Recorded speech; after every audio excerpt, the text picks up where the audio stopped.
On October 5, 1941, the sky over the Moscow region was leaden gray, low and heavy, as if nature itself anticipated the impending catastrophe.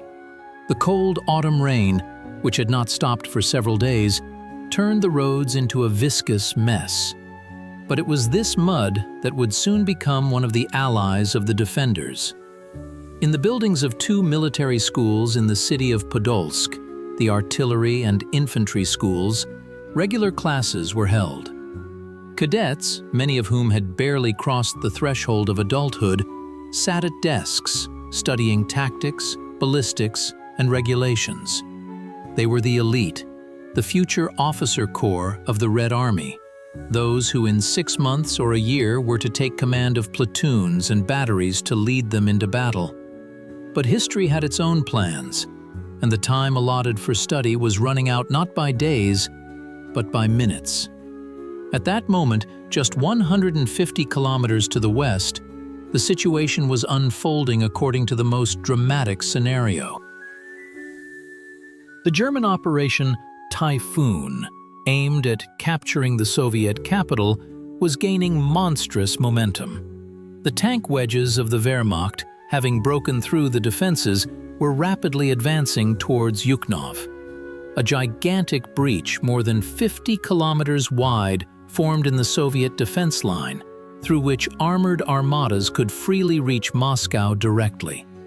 The Warsaw Highway, a road as straight as an arrow to the heart of the country, turned out to be practically undefended. Tension bordering on despair reigned at the command headquarters. There simply were no reserves capable of closing this breakthrough here and now. It was in this atmosphere of critical inevitability that the combat alarm sounded in the Podolsk schools. This was not a training alarm to which the cadets were accustomed. In the voices of the commanders, in the bustle of preparations, in the speed with which live ammunition and shells were issued, the breath of real war was felt. The head of the artillery school, Ivan Semyonovich Strelbitsky, and the head of the infantry school, Vasily Andreevich Smirnov, received an order that sounded like a verdict but demanded unconditional execution. They were to raise 3,500 cadets on alert, move towards the enemy, and take up defensive positions on the Ilyinsky line. The task was formulated as rigidly as possible, to hold out at all costs for 5, perhaps 7 days. To gain the time necessary for reserve Siberian divisions to arrive from the depths of the country. No one at that moment uttered loud words about a heroic deed. There was only a grim necessity, and the understanding that apart from these boys, dressed in brand-new greatcoats, there was no one in the path of the battle-hardened Wehrmacht divisions. The preparations were swift. Cadets, yesterday's school children, wrote short notes to their families, not yet fully realizing that for many, these lines would be their last. Dry rations were packed into backpacks. Textbooks were left in the barracks. Artillerymen hitched training guns, many of which were outdated models, to tractors and ordinary civilian trucks. Infantrymen checked their rifles and machine guns. In this commotion, a composite detachment was formed, destined to become a legend. The march to the front line was the first trial. October's muddy roads made movement agonizing. Equipment got stuck. People were exhausted, pulling cannons out of the mud by hand. A cold wind pierced to the bone, but the column stubbornly moved west towards the unknown. Along the way, they met refugees, endless lines of carts, tired women, crying children, old people carrying the remnants of their belongings in bundles. The eyes of these people were full of fear and a silent question. The sight of young, fit cadets marching towards the enemy instilled a faint hope in the refugees, but also evoked a poignant pity.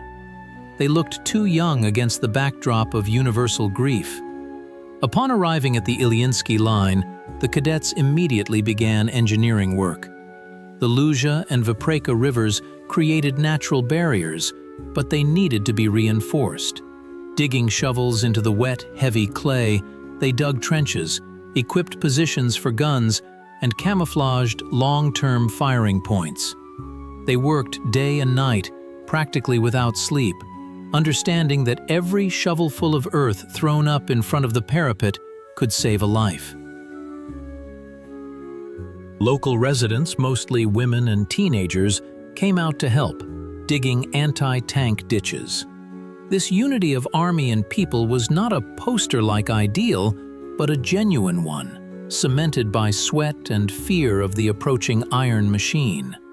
The defense scheme was built with all the knowledge gained in classes. The fire system was organized to create fire pockets for German tanks. The cadets used every bend in the terrain, every bush and ravine.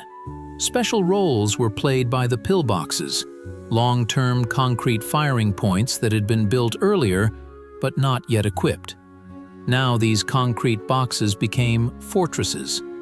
Guns, machine guns, and ammunition were dragged inside. The vanguard detachment of cadets, pushed even further west towards the Ugra River, took the first blow. On October 5th, they engaged in battle with reconnaissance units of the German 10th Panzer Division. The enemy, accustomed to swift breakthroughs and panic in the enemy's ranks, unexpectedly encountered fierce, organized resistance. Wehrmacht motorcyclists and armored personnel carriers were met with dense fire. The first burning enemy vehicles became the signal. There would be no easy stroll to Moscow. The vanguard detachment, skillfully maneuvering and setting ambushes, held back the superior forces for a full 5 days. These 5 days, won at the cost of incredible strain and losses, gave the main forces on the Ilyinsky line precious time to fortify their positions.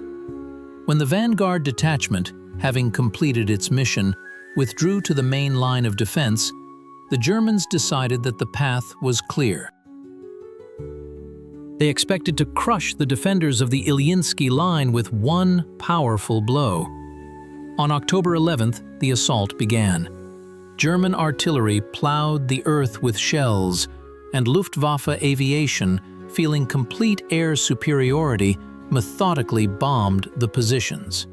It seemed that after such a fiery whirlwind, no one should have been left alive. But when German tanks and infantry attacked, return fire struck from the smoke and dust, from the semi-destroyed trenches and pillboxes. Here, the first layer of conflict manifested itself, a purely military confrontation. On one side, the best army in the world at that time, motorized, equipped with modern communications, possessing colossal combat experience from conquering Europe. On the other, cadets, armed with training 3-inch guns, 45mm cannons, and Mosin rifles. It was a clash of technologies and tactics. The Germans acted according to blitzkrieg patterns. Reconnaissance in force, massive artillery bombardment, a tank wedge strike supported by dive bombers. Soviet cadets countered this with competent fire organization and incredible resilience. They let tanks approach to killing range, hit their sides and vulnerable spots, and instantly changed positions if possible.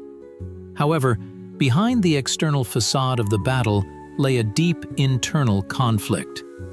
What is it like, at 18 or 19 years old, to realize that your life will most likely end here, in this wet trench? They were not just soldiers, they were the intellectual elite, those who dreamed of careers, of science, of love. In their pockets lay lecture notes on higher mathematics and strength of materials, which were now used to light fires or roll cigarettes. Every shot, every decision of the gun commander was a test not only of knowledge, but also of spirit. Fear, of course, was present. It is impossible not to be afraid when a multi-ton steel behemoth spewing fire, crawls towards you. But this fear was suppressed by a sense of duty, and importantly, youthful maximalism, an unwillingness to disgrace themselves before their comrades. The particular drama of the situation was amplified by the fact that the cadets were not facing ordinary Wehrmacht units, but elite ones. The Germans were shocked to learn who they were up against. Mentions of Red Junkers fighting with fanatical tenacity began to appear in their reports. The enemy, who expected to see demoralized militia, encountered professionalism, albeit theoretical, but brilliantly applied in practice. The cadets shot accurately.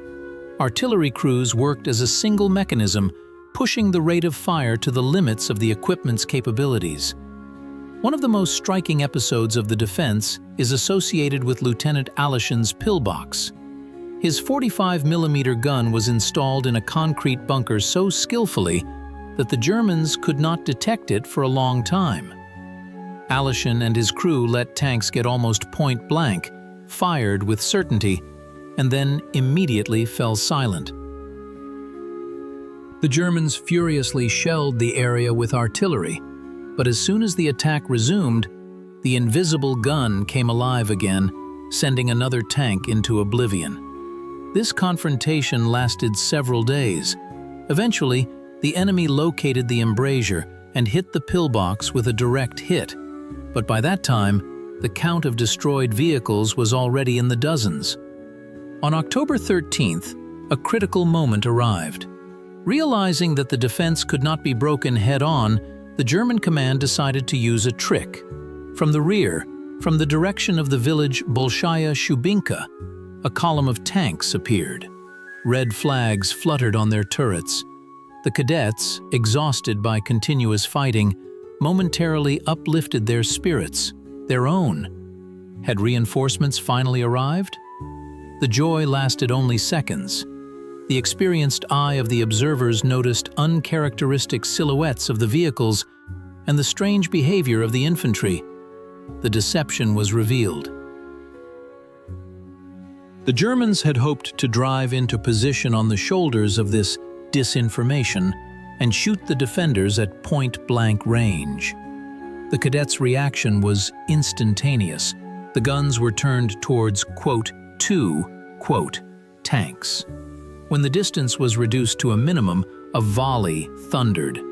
In this battle, which went down in history as one of the fiercest, 15 German tanks were destroyed. The enemy's cunning turned into a catastrophe for them. But resources were not unlimited. Ammunition was dwindling. Many guns were destroyed. Fewer and fewer people remained in service. The layer of ideological conflict came to the forefront. What was more important, to save the lives of the future officer corps or to hold the line at all costs? The command understood the sacrifice these academies were making. It was a terrible but forced decision, to burn the army's golden fund in the furnace of war to save its heart, Moscow. It was a choice between the future and the present demanded this sacrifice for the very existence of the future. The cadets probably did not think in such global categories at that moment, but they intuitively felt the importance of their mission. They did not retreat, not because there were blocking detachments behind them, there were none, but because they felt personal responsibility for the fate of the capital. By October 16th, the ring around the remnants of the combined detachment began to tighten. The Germans bypassed the Ilyinsky defensive line from the flanks, capturing Borovsk and Maloyaroslavets. The cadets found themselves operationally encircled. Communication with headquarters was intermittent, and supplies ceased entirely. They were running out of food, water, and medicine. The wounded lay directly in the trenches, under the rain and snow that had begun to fall, covering the battlefield with a white shroud. But even in this situation, organized resistance did not cease. Separate groups continued to hold their sectors, snapping back with their last shells and grenades. It was during these days that an internal transformation occurred in the survivors. From enthusiastic youths, they turned into stern, laconic warriors who had come to know the full depth of human tragedy. Illusions vanished. Only a cold determination to sell their lives dearly remained. They had seen the deaths of friends with whom they had shared a school desk and bread. They had seen the cruelty of the enemy. In their eyes appeared that very Stalingrad toughness that would later break the backbone of the Wehrmacht on the Volga. But here, near Moscow, they were the first to demonstrate this absolute inflexibility. The situation reached its climax when the order to retreat was finally received. But receiving an order is one thing, and executing it under encirclement conditions is quite another. The retreat turned into a breakthrough.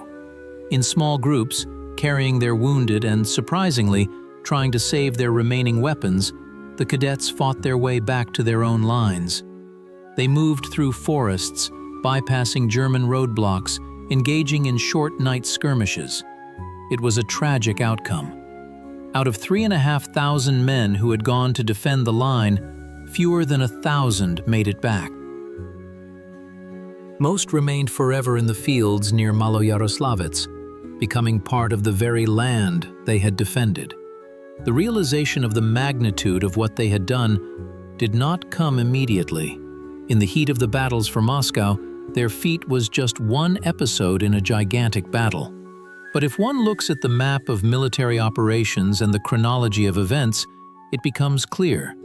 These 2 weeks, gained by the Podolsk cadets, were decisive. It was during these days, while the boys burned in the pillboxes and trenches of the Ilyinsky defensive line, that the Stavka of the Supreme High Command managed to transfer fresh divisions from the east, deploy them on new lines, and prepare a counterattack. The German plan for a lightning capture of Moscow shattered against the resilience of the cadets.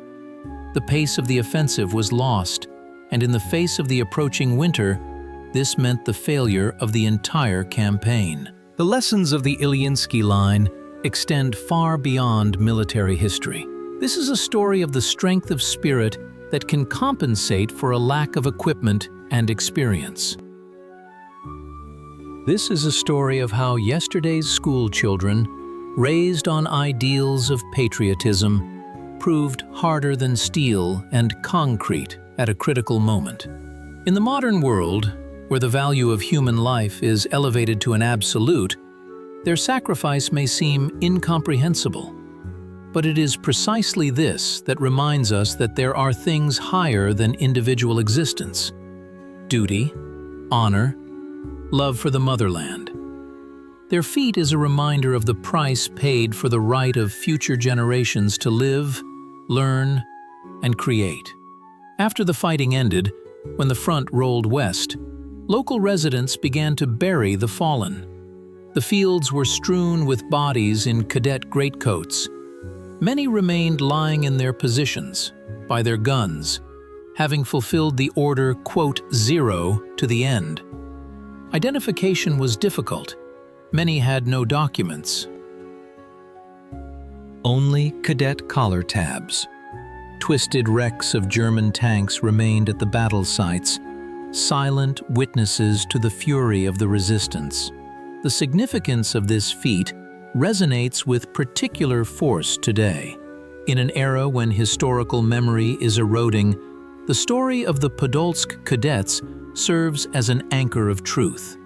It shows war without embellishment, not as a parade, but as hard, dirty, bloody toil and the greatest self-sacrifice.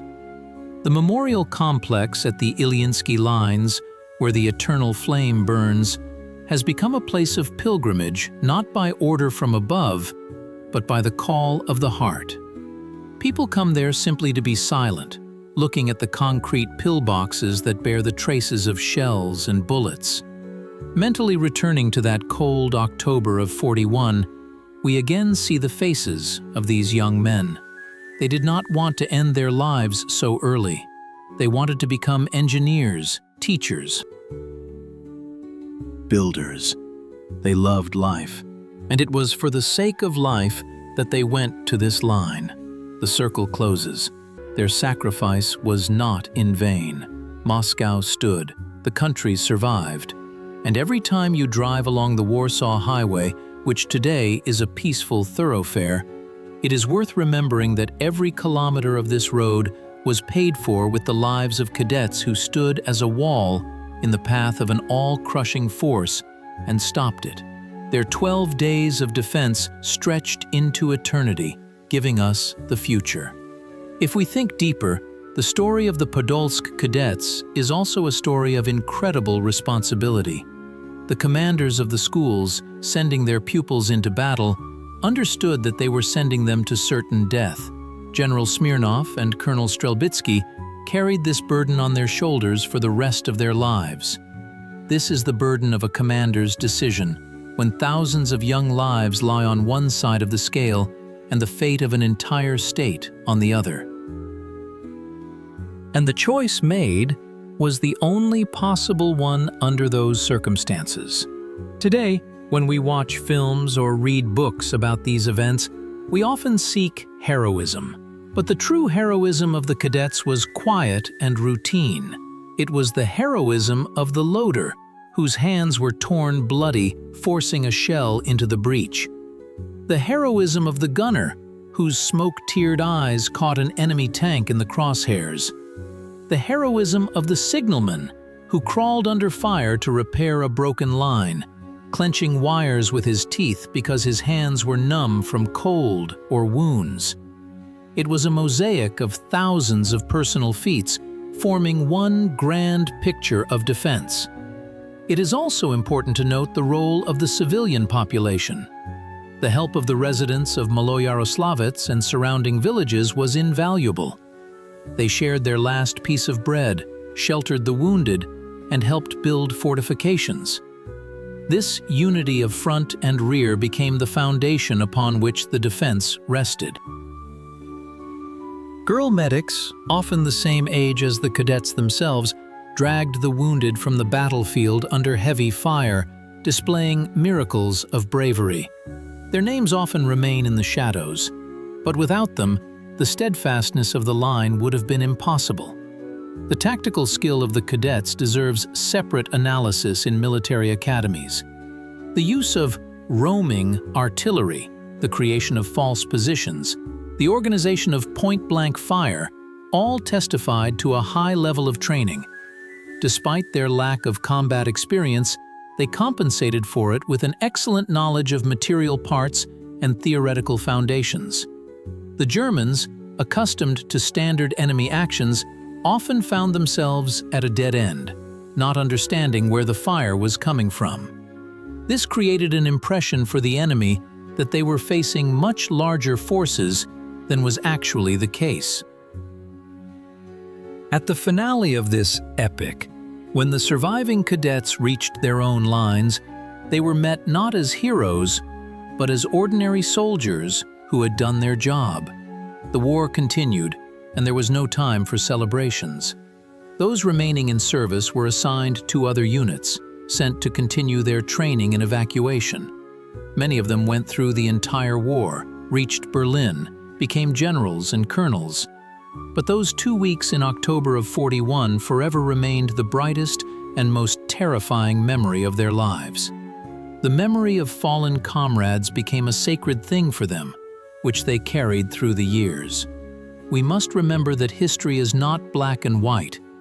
There were also command errors, confusion, and cases of panic in the first hours. But all this pales before the grandeur of the overall result. The chaos of the first days was overcome by iron discipline and will. The cadets showed that even in the most hopeless situation, when the enemy is stronger, more experienced, and more numerous, one can win through strength of spirit and organization. Today's viewer or reader, delving into this story, must take away the main lesson. Nothing is impossible when there is a higher purpose. The Podolsk cadets proved that human potential is limitless when mobilized to protect what is dear. Their feat is an inoculation against indifference and cynicism. It is an eternal flame that must burn not only at the memorial, but also in the heart of everyone who considers themselves a citizen of their country.